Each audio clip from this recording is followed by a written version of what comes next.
Sobre a incapacidade permanente e a longo prazo, Francisco pergunta: doutor, pode explicar para nós, com fundamento na lei, sobre a diferenciação de incapacidade a longo prazo e a permanente? Bom, Francisco, como sempre, né? Sempre fazendo perguntas difíceis, né?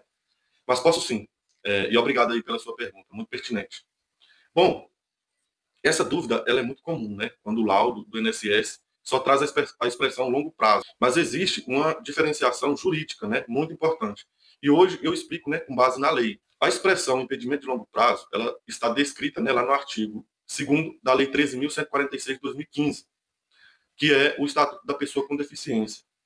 E ele dispõe que considera-se pessoa com deficiência aquela que tem impedimento de longo prazo de natureza física, mental, intelectual ou sensorial, o qual, em interações com barreiras, né, pode obstruir sua participação plena e efetiva na sociedade. Mas a lei, né, ela não define o que é longo prazo em tempo. Quem define isso são os órgãos técnicos. O INSS, por exemplo, ele adota, né, a regra de que longo prazo é quando o impedimento ele dura no mínimo 2 anos. Isso aparece em laudos, né, periciais, pareceres médicos e no manual técnico da avaliação biopsicossocial. Já a deficiência permanente, pessoal, é aquela sem expectativa de cura ou melhora funcional. E isso está previsto, né, de forma expressa lá no Decreto-Lei 3.298 de 1999, lá no seu artigo 3º, inciso 2º.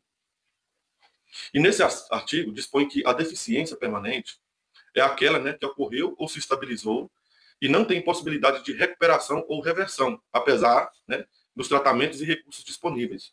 Ou seja, a deficiência permanente, ela sempre será de longo prazo, mas nem todo impedimento de longo prazo será permanente. Vou dar um exemplo prático. O laudo do INSS, ele pode dizer, né, que a criança ela tem impedimento de longo prazo, porque é o termo padrão, né, da legislação. Mas se for um caso de autismo, paralisia cerebral ou síndrome genética irreversível, o médico ele pode, né, escrever que é uma deficiência permanente. Isso ajuda, né, pessoal, o segurado a evitar reavaliações frequentes, né, e dar maior segurança no benefício, né, e em outros direitos. E o médico ele pode escrever, né, as duas coisas no laudo.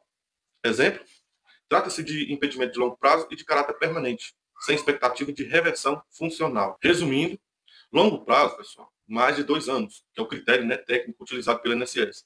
Permanente, sem cura ou melhora esperada. Está descrito lá no decreto 3.298 de 99, lá no seu artigo 3º, inciso 2º. As duas expressões, elas podem e devem, né, aparecer no mesmo laudo, quando for o caso, né, claro. Bom, é isso, né? Ficou claro? Marca alguém que precisa saber disso, né? E envia esse vídeo para mais pessoas. Até mais e até o próximo vídeo.